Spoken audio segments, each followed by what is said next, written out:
Hey there everyone, BK here, and today we'll be looking at the roadmap for October for Artery Gear Fusion. We'll be taking a look at all the events that'll be happening, all the new and returning units, and the new skins that'll be available at the shop. At the end of this video, we'll be looking at all the new units and their kits to see if they're good enough for our crystals. But the first event will be Kagura and Distance. We'll introduce Kagura as a new character, look into the lore, into their faction, and as you can see in the photo, Shura will probably have something to do with this. But this most likely will be the first event. I'm not sure if I'll be pulling on this one, but I kind of want it. The next event will be Charcoal Feather and Silent Night. This event will show Condor as a new character and her relationship with Milvis in the lore. And we'll probably see more of the Hyperia and what they're about, because I don't know too much about the lore. I'm sure somebody in the comments will fill us in on that. But moving forward, we'll see the next event, which will be... The next event will be Retrogressive Heroes. Will introduce Alma as a new character, which I'm hoping to pull for. I don't know much about her story, but we'll see. I know she can revive an entire party, so I kind of want to pull her. So we'll see when that event does come up. Next will be Cream's returning event. For all those who did not pull Cream will have a chance to pull Cream during this event. Next up will be the expansion of the story to Chapter 10.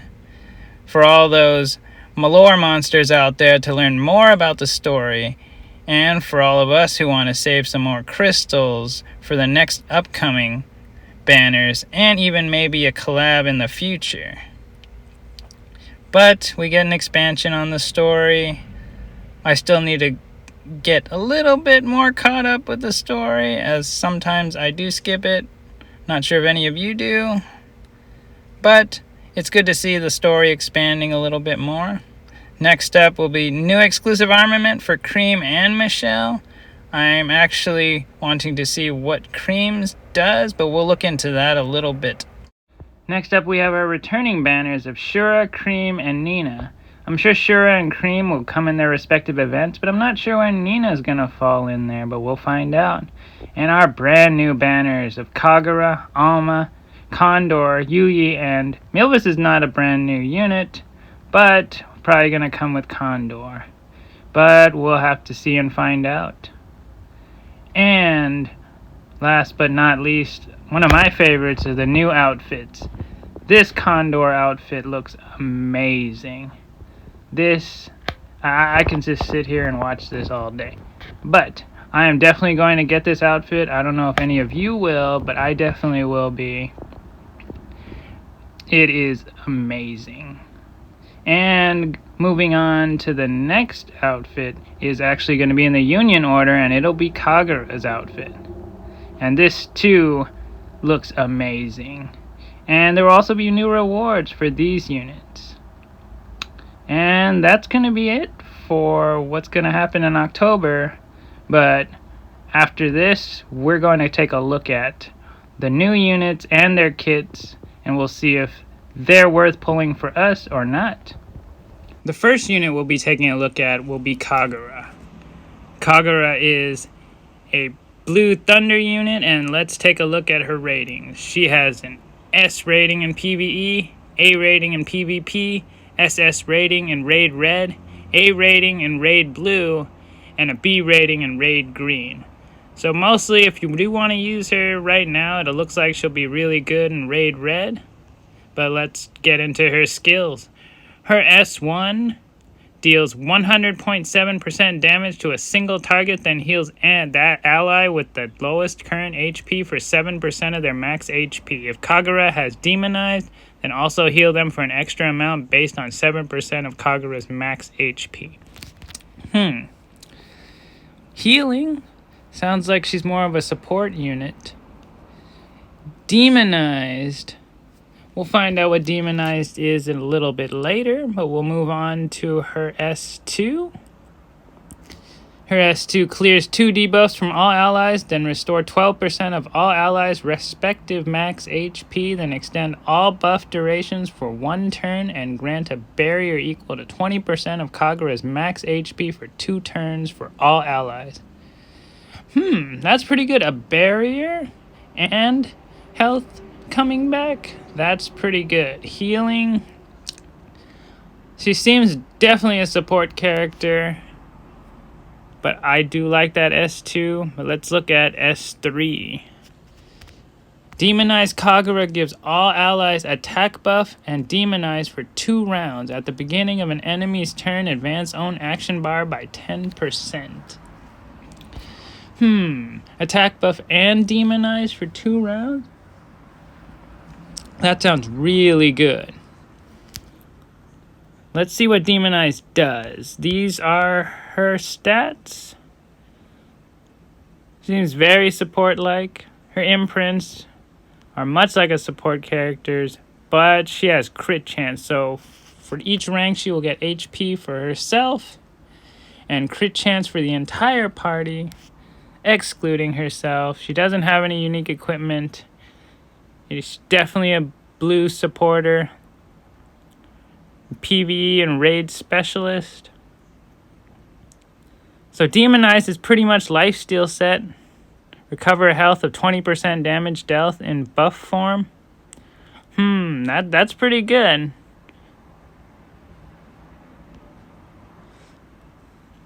So I would say, let's see, Kagura's pros: action bar boost after every enemy turn, full party attack buff and unique buff that can't be dispelled, full party barrier, 1 round buff extension. And her con, she has below average speed, but she's a support unit. There's pretty much all have low speed. But let's look at her gear recommendations. Speed and HP, speed and immunity. Pretty common for a support unit to have these. My overall thoughts: she's a support unit, a healer. That we still have Cream as a blue healer, but to each their own. I'm thinking about pulling her, but I'm still on the fence about that. One, because we don't have a lot of crystals left from the Madoka event. So, but guys, let's move on to the next unit. Second unit we'll be looking at will be Condor. Condor is a green crystal unit. Let's look at her rating. She has S rating in PvE, A rating in PvP, B rating in Raid Red, S rating in Raid Blue, and A rating in Raid Green. Let's take a look at her skills. Her S1 skill will gain 1 point of energy, inflicts damage equal to 106% attack plus 4.2% of the target's max health to a single enemy target. Gain 1 point of energy. If the attack produces a critical strike, an additional point of energy is obtained. After the attack, if the energy is full, max energy 5, all energy will be consumed and will use criminal judgment for a follow-up attack.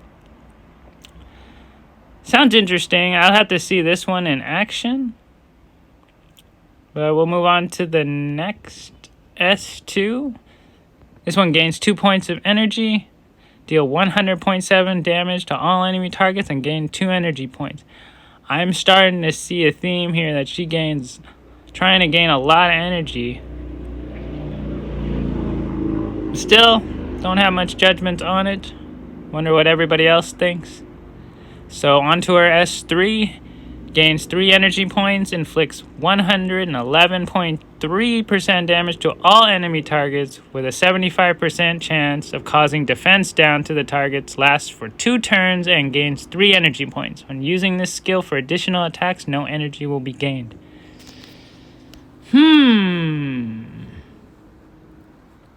This one causes defense down, and she still gains more energy.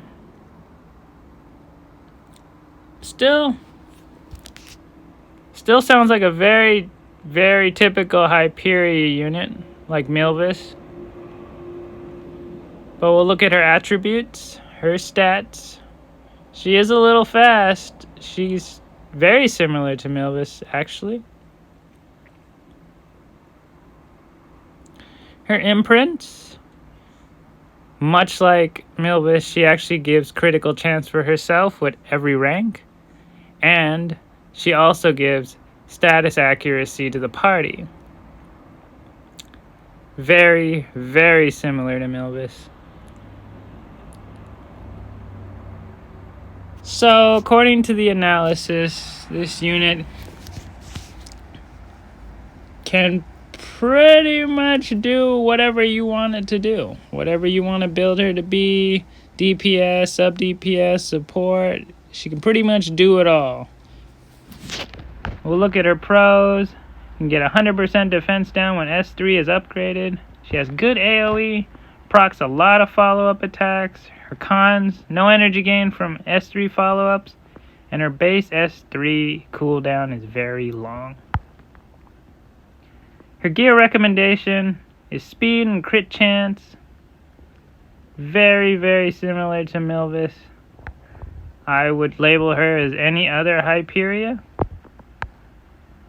As for pulling her, I would say for free to play, I don't see any reason to pull her. You could most likely skip it and not care very much. If you do like her and like the Hyperia faction, by all means, go ahead and pull her. For me, I'll think about it. I do like to have every character, so there's a good chance I will be pulling for her. Third on our list will be the character known as Yui. I believe that's her name. She is a Molten unit. And let's look at her rating. She has an A rating in PvE, SS rating in PvP, A rating in Raid Red, B rating in Raid Blue, and S rating in Raid Green. She has an SS rating in PvP. Let's find out why, because I like that. That is good. Let's look at her skills. S1, she gains 20 energy, inflicts 106% damage on a single enemy target, and advance on action bar by 5%. When critically strikes, action bar advance effect is doubled. When you are stealth, your skills will be strengthened to penetrate 30% of the target's defense regardless of a damage sharing effect. Wow. That is fantastic. She can advance her own action bar, and if she's stealth, she can actually penetrate 30% of the target's defense. This is a fantastic S1. I don't think you can get much better than this. Let's go to S2. S2 is actually a passive ability. At the beginning of battle, gain 40 energy, which can only be triggered once. When an enemy uses non-attack skills, she gains 40 energy. When anyone uses a non-attack skill, if Yui's energy is 100%, she will consume all energy, gain an extra turn, and cleanse herself. Obtaining energy takes precedence over energy judgment. She can cleanse herself, gain an extra turn? Fantastic. Right now, I'm saying pull this unit if you can. But we will see. Let's get to S3. 100 binds deals 190.8% damage to a single enemy target. This attack will be counted as having elemental advantage. Gives self stealth and barrier with the amount equal to 120% attack for 2 rounds. When 100 binds kills the target, it will cause attack down to all enemy targets for 2 rounds. What? This is great. This is fantastic. This attack will be counted as having elemental advantage. It's much like Milvis's cannon. Her S2 gives elemental advantage no matter what. She gives herself stealth and barrier? That's broken. And if this attack kills a target, it will cause attack down to all enemy targets for 2 rounds. Wonder if you can actually guard against that attack down, or is it just 100% it just going to happen? Curious about that. Let's look at her attributes. She has decent stats, but I don't know about her defense. That looks a little low, but we'll see. We will see. I do like her already, though. And for her imprints, each rank will give her a crit chance, and she will give critical damage for the entire party. Very nice. She doesn't have any unique equipment, but as I thought in the analysis, Yui is very good. Her pros cuts immediately. Any non-attack skill usage, stealth and attack buff with self-cleanse, gains a barrier to help with survivability. S1 gets defense penetration and stealth when dealing with tanks. And her con is she's a glass cannon. Yes, she is a glass cannon from looking at her stats. But that's okay. Her gear set recommendation: attack, crit chance, crit damage over crit chance, and crit chance. So, I would say right now, if you were going to pull a unit and have something left over from Madoka, I don't know how you did. Maybe you just didn't want Madoka at all. I would say Yui is a very good character to pull. But that's just my opinion. Hopefully, anybody else would have any opinions and leave their comment in the comment section. We will move on to the next unit. Last, but most certainly not least, is Alma. One unit that I've been anticipating for a while to come to Globals. She is a green crystal unit, and these are her ratings. She is S in PvE, she is SS in PvP, she is B in Raid Red, she is an A in Raid Blue, she is B in Raid Green. This is not a raid unit, obviously, but she is great in PvP, and we will learn why after looking at her skills. Her S1 deals 116.6% damage to a single enemy target, restore health to herself and an ally with the lowest proportional health, doesn't count herself if she has the lowest, equal to 7% of the target's max HP. When Alma has a buff, make one random ally launch a dual attack. Well, this is great. She has healing, and if she has a buff, she can make one random ally launch a dual attack. It is random, though. But still, having an ally do another dual attack is pretty good. And getting a buff on her, you can use anybody's ability to give her a buff. Attack up, crit chance up, whatever it may be. And you'll get another attack from some random character that you have. What more could you want? Let's look at S2. Deal 111.3% damage to all enemy targets with a 35% chance to give resistance down for 2 rounds, ignoring target's resistance. Also grant self resistance buff for 2 rounds. Anytime there is at least one revivable ally, advance own action bar by 10%. That's pretty good too. As long as there's somebody dead, she can advance her own action bar by 10%.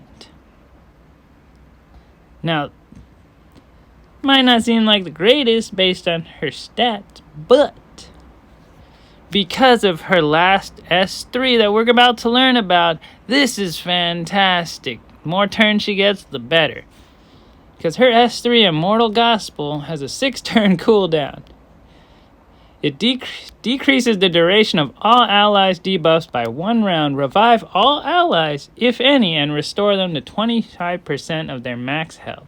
Grant all allies immunity for 2 rounds and grant all allies a random type buff for 3 rounds. This will make PvP annoying. You thought you destroyed the entire team except for Alma? Well, guess again. They're coming back. And not just one, the whole team. So yes, this is fantastic. You're probably only going to get it to go off one time in PvP, but still, that's all you need. It basically turns the clock backwards, makes everybody fight again. But we will see. For me, I believe this is fantastic. Let's look at her attributes. You can tell she's a support unit by that defense, the HP. Her speed is abysmal, but that's to be expected. Her imprints, each rank, will give you HP. And then with more ranks, she'll get resistance 10%.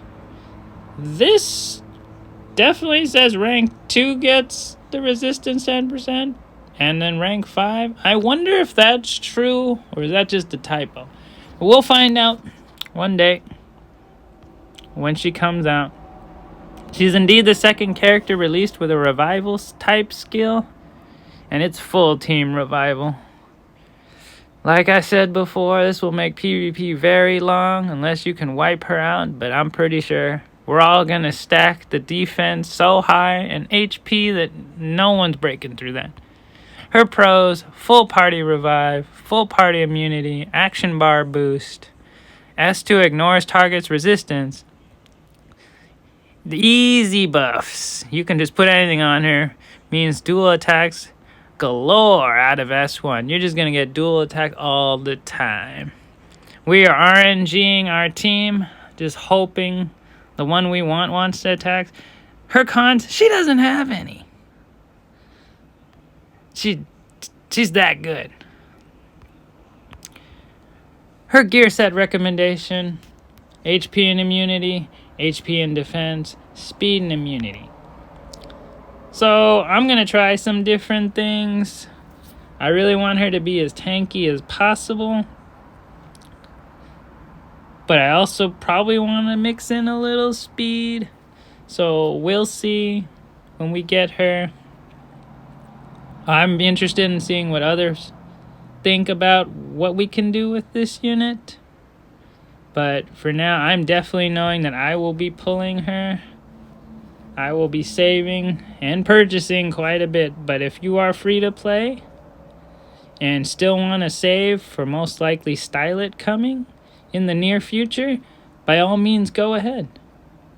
But if someone's out there who still has some resources, wants to pull a new unit, I would say Alma is a unit that we need to go for. That's just my opinion. Anyways, everyone, thanks for watching. Subscribe if you haven't. Leave a like, leave a comment, and I'll see everyone in the next video.